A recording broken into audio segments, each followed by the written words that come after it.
Quando duas galáxias de massa igual ou de massa semelhante, por exemplo, a Via Láctea e Andrômeda, se duas galáxias dessas colidirem, o resultado é muito diferente do que uma galáxia espiral.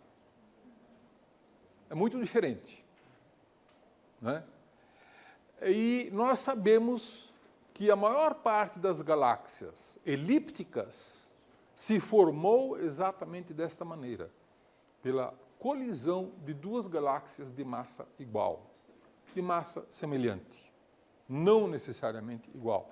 E sabemos também que a maior parte desta formação de galáxias elípticas ocorreu há muitos bilhões de anos, logo no início do universo. Tá? Mas, ainda hoje, nós podemos observar colisões de galáxias na nossa vizinhança. E nós vamos, então, começar olhando algumas dessas colisões que podem ser estudadas em detalhe bastante grande. Vejam essa galáxia aqui, ou essa estrutura aqui, que é a ARP 194. E vejo que já há intercâmbio de gás entre as três galáxias e formando estrelas no meio do caminho. Né? Vejo novamente uma característica muito importante da colisão de galáxias espirais é que elas transformam o seu gás em estrelas, muito rapidamente. Né? Isso tem duas consequências. Uma grande quantidade de estrelas jovens e um rápido desaparecimento do gás. Bom, a notícia do jornal é a seguinte: Andrômeda e a Via Láctea vão colidir. Tá? Mas não se preocupe, porque isso vai acontecer daqui a 3,8 bilhões de anos, quase 4 bilhões de anos. Temos tempo, certo? Como é que nós sabemos que Andrômeda e a Via Láctea vão colidir? Nós sabemos que a velocidade radial de Andrômeda é negativa, isto é, ela está se aproximando de nós. Mas isso não é o suficiente para garantir que ela vai colidir. Porque ela pode ter um movimento, uma velocidade transversal maior do que a velocidade radial. Então você não pode ter certeza. Para ter certeza, você precisa de conhecer as três componentes da velocidade, x, y e z. E aí você pode ter certeza se um dia elas vão colidir ou não. Tá ok? E como é que nós podemos ter essa certeza? Como é que nós podemos medir as três dimensões da velocidade? Isso é feito estudando-se o movimento próprio. O movimento próprio é estudado para muitas estrelas. O que é o movimento próprio? E como é que você mede isso? Você tira uma fotografia de uma estrela que você quer estudar, numa certa época, supondo, por exemplo, uma estrela próxima. Né? E aí você mede a posição dessa estrela com relação às estrelas distantes. Então você sabe a posição dessa estrela com grande precisão. Alguns anos depois, você mede novamente. Você vai perceber que a estrela se moveu. Se ela for uma estrela próxima, ela se moveu. Para as mesmas estrelas de fundo, houve um deslocamento. Um deslocamento em x, um deslocamento em y, durante um certo intervalo de tempo. Então você pode medir a velocidade em x e a velocidade em y. Como você pode medir a velocidade radial via efeito Doppler, então você tem duas velocidades no plano do céu e a terceira perpendicular ao plano do céu. Então você tem o movimento próprio, que é o movimento no plano do céu, e a velocidade radial. Portanto, você sabe qual é a velocidade com que a estrela está se movendo em três dimensões. Certo? Este movimento próprio foi determinado para a galáxia de Andrômeda, usando o telescópio espacial Hubble. Né? Andrômeda tem um movimento próprio medido. É claro que é muito difícil de medir. Por quê? Porque Andrômeda está muito distante. Mas tirou-se uma fotografia muito cuidadosa de Andrômeda e mediu-se a posição de diversas estrelas da galáxia de Andrômeda com relação aos quasares distantes. Quasares que estão muito mais longe e que também parecem estrelas, né? Vários anos depois, foi medido de novo a mesma posição e percebeu-se que Andrômeda andou de uma época para outra. Portanto, ela tem movimento próprio. Isso foi medido. Então, conseguiu-se medir Vx, Vy, que é a velocidade no plano do céu, e a velocidade radial dela com relação a nós. Certo? Que é a velocidade perpendicular ao plano do céu. Então, nós temos as 3 velocidades relativas de Andrômeda com relação à Via Láctea. Se você colocar isso no computador, você pode fazer uma simulação e ver o que vai acontecer para o futuro. E o resultado é que elas vão entrar em órbita de colisão e vão colidir aproximadamente em 3,8 bilhões de anos. Tá? A pergunta é, o que vai acontecer com o sistema solar nessa colisão? A primeira resposta que vocês vão me dar provavelmente é que vai ser uma tragédia para o sistema solar. Não é mesmo? Não. Não vai ser uma tragédia para o sistema solar. Por quê? Porque o Sol é um pontinho muito pequeno dentro da galáxia. As 2 galáxias, Andrômeda e Via Láctea, vão se fundir. Vai haver um canibalismo cósmico, vão se fundir. Mas as estrelas vão ter suas órbitas galácticas perturbadas, sim, mas a estrutura do sistema solar não. Porque o sistema solar é um ponto no meio de um espaço gigantesco. Então, as estrelas não vão ser destruídas. Elas vão ter apenas a sua trajetória perturbada. Né? Bom, vamos assistir a um vídeo em que essa simulação da colisão de Andrômeda com a Via Láctea foi feita por um supercomputador. Tá? E aí vocês vão notar que foram colocadas 3 galáxias, a Via Láctea, Andrômeda e M33, também conhecido como a galáxia do Triângulo, que é uma galáxia satélite de Andrômeda. As 3 galáxias atualmente são galáxias espirais. Como todas as galáxias espirais, são azuis. Vocês notem a cor das galáxias. São azuis. Quando as 2 galáxias colidirem, vocês verão estruturas, deformações, que vocês serão capazes de reconhecer em fotografias de outras galáxias. Tá? Muito semelhantes. E quando as galáxias colidem, elas têm, na verdade, diversas oscilações, e cada oscilação tem uma formação de estrelas, tem um surto de formação de estrelas. E o intervalo de tempo dessa oscilação é o chamado tempo dinâmico, que é da ordem de 100 milhões de anos. Esse é o tic-tac da interação. Né? E o resultado final...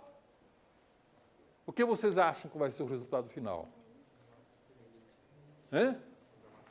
De que cor?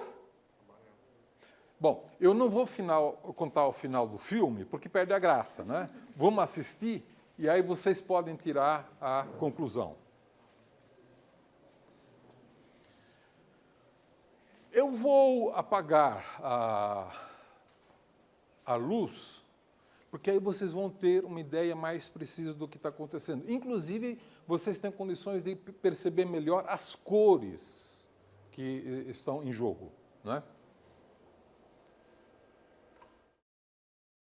Então, veja bem, estamos começando com o tempo zero. O tempo zero é agora, né? E aqui embaixo à direita, vocês veem, então, o tempo contado em bilhão de anos. Depois de 1,5 bilhão de anos, nós temos essa situação aí. As três galáxias, a nossa, Andrômeda, e M33, que é aquela pequenininha lá em cima. Tá certo? Depois de 2,8 bilhões de anos, elas já se aproximaram bastante. Tá? E vejam agora o que vai acontecer. Finalmente, elas vão colidir daqui a 3,8 bilhões de anos e vejam a estrutura delas. Né? M33 está passando por perto, mas não está participando da colisão. Participa da dança, mas não colide. E vejam a cor agora. A cor já está bem amarelada, enquanto que M33 continua viajando com seu gás e com uma cor azul. E agora nós já temos algo que parece uma galáxia elíptica de cor amarelada. Tá certo?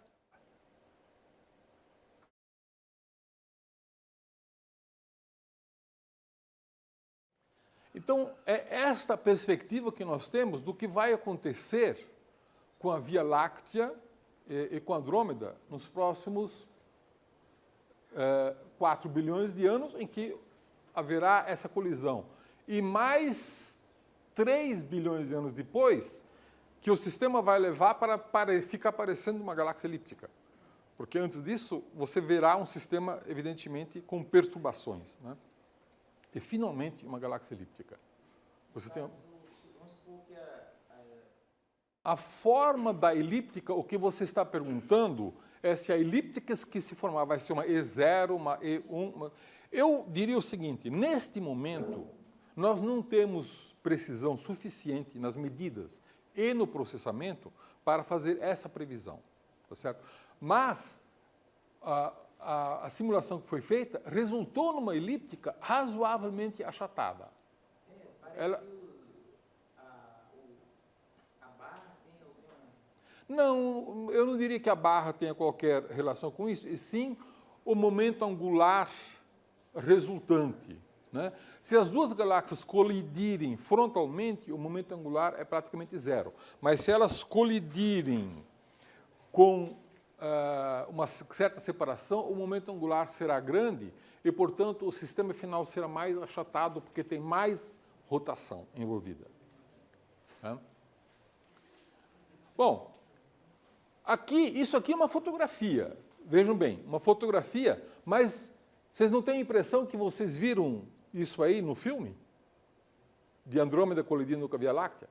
Não é Andrômeda colidindo com a Via Láctea, é o sistema ARP 256. É uma fotografia do mundo real. Tá certo? Você tem uma pergunta. Se você for assistir novamente esse vídeo, você vai notar que toda vez que elas se chocam, há um brilho. Esse brilho é a formação de novas estrelas. Certo? E quanto mais estrelas você forma, menos gás sobra. E no final das contas, não sobrou gás nenhum. E as estrelas, depois de 100 milhões de anos, as estrelas massivas, já explodiram todas elas. E o que sobra são as estrelas de pouca massa, que são amarelas, vermelhas. Então, isso é a longa escala de tempo. Bastante azul durante a colisão. Bastante azul. Aliás, como vocês viram nas fotografias anteriores, o momento de colisão produz uma grande quantidade de estrelas jovens. Né? Muitas estrelas jovens. Então, essas duas galáxias aqui se parecem muito com um certo momento da interação que nós vimos no vídeo. Né? Então, é possível reproduzir esse tipo de situação. Vou mostrar uma outra sistema que também, se vocês se lembram e forem assistir o vídeo novamente, vocês vão ver um momento da simulação em que parece muito com isso aí. Né? Mas, como eu disse, a Andrômeda e a Via Láctea poderão colidir, o sistema solar ainda vai existir, o Sol ainda vai ser uma estrela de sequência principal, né, daqui a 4 bilhões de anos, o Sol só vai sair da sequência principal daqui a 5 bilhões de anos, né? Mas o Sol vai continuar a sua vida normal. Né? Isso aqui é uma concepção artística do que a humanidade poderá ver, se até lá tivermos humanidade, não é? A da galáxia Andrômeda praticamente já colidindo com a Via Láctea. Essa seria uma visão noturna, mas veja bem, isso aqui é uma concepção artística, não é? Não necessariamente a ver com o mundo real. Muito bem. Então, hoje nós acreditamos que essas colisões, que produzem imagens muito bonitas, e vocês veem que são frequentes na nossa vizinhança, estima-se que cerca de 5% de todas as galáxias visíveis aqui na vizinhança nossa estejam, de alguma maneira, colidindo. 5% de todas as galáxias, né? Mas é importante entender que essas colisões são fundamentais para entendermos como é que as galáxias evoluíram. Como é que duas galáxias espirais podem resultar numa galáxia elíptica, né? Se duas galáxias elípticas colidirem e tiverem massa semelhante, o que vai acontecer? Vai acontecer que vamos ter uma galáxia elíptica de massa maior, mas não vai haver formação de estrelas nem mudança de cor, né? Não é duas galáxias azuis se transformando numa galáxia vermelha. Não, você vai ter duas galáxias vermelhas mais massivas, mas continuando vermelhas. E o que acontece? Nós já vimos que quando uma galáxia espiral captura galáxias pequenas, ela acrescenta gás à sua galáxia, fundamentalmente. E imaginamos que a Via Láctea tenha boa parte do seu gás atual, que está no seu plano, no seu disco, capturado de galáxias pequenas, né? E, finalmente, o que acontece quando uma galáxia elíptica capturar uma galáxia pequena? Quando uma galáxia elíptica capturar, por exemplo, uma espiral pequena, este gás não vai, essencialmente, formar uma grande quantidade de estrelas, porque são massas muito diferentes. O gás vai fluir para dentro da galáxia elíptica. Vejam, aqui nós temos uma galáxia NGC 1316, né, que é conhecido como Fornax A. Fornax A é a radiogaláxia mais brilhante em rádio na constelação do Fornax. A constelação de Fornax é um aglomerado rico de galáxias do hemisfério sul, relativamente próximo de nós. Está mais ou menos a mesma distância, um pouquinho mais longe do que o aglomerado de Virgo. E também é pouco mais pobre do que o aglomerado de Virgo, mas é um aglomerado relativamente rico. Então, Fornax A é uma radiogaláxia e, portanto, tem um núcleo ativo, certo? Se ele tem um núcleo ativo, é porque tem um buraco negro supermassivo, como a maioria das galáxias elípticas gigantes tem. Mas, se ela tem um núcleo ativo, esse buraco negro está capturando gás. De onde veio esse gás? Se está numa galáxia elíptica, de onde veio esse gás? Aqui nós vemos uma fotografia do telescópio espacial sugerindo que essa galáxia tem na região central uma grande quantidade de poeira associado a gás, que provavelmente resultou da captura de uma espiral anã há alguma coisa como 100 milhões de anos atrás, né? Os registros estão aí. Quer dizer, uma galáxia elíptica pode ter, sim, gás resultante da captura de uma galáxia pequena. E a gente sabe que grande parte das galáxias elípticas contém gás. Muito provavelmente, não vou dizer sempre, mas muito provavelmente proveniente de captura de galáxias menores. Finalmente, galáxias têm classes morfológicas que dependem de fatores ambientais. O que eu quero dizer com isso? As estatísticas mostram que em um aglomerado de galáxias, 70% das galáxias têm tipo morfológico elíptico, 30% são espirais. Mas longe dos aglomerados, e nós chamamos das galáxias de campo, vocês têm o contrário. 30% são elípticas e 70% são espirais. Por que isso? Porque no aglomerado, exato, tem mais chance de colisão. Né? Então, quando você fotografa hoje um aglomerado de galáxias e prestar bastante atenção, você vai ver que você tem muitos objetos amarelos com formato elíptico e poucos objetos azuis com formato espiral. E aqui você tem outro que é o aglomerado de Perseus, onde você vê uma grande quantidade de galáxias, a maioria delas amarela e elíptica. Algumas, poucas, espirais azuladas. Né? Então, estas galáxias elípticas, muito provavelmente, são produto de fusão de outras galáxias. Né? Eu não estou dizendo que todas elas se formaram desta maneira. É possível que haja outros mecanismos de formação. Não é?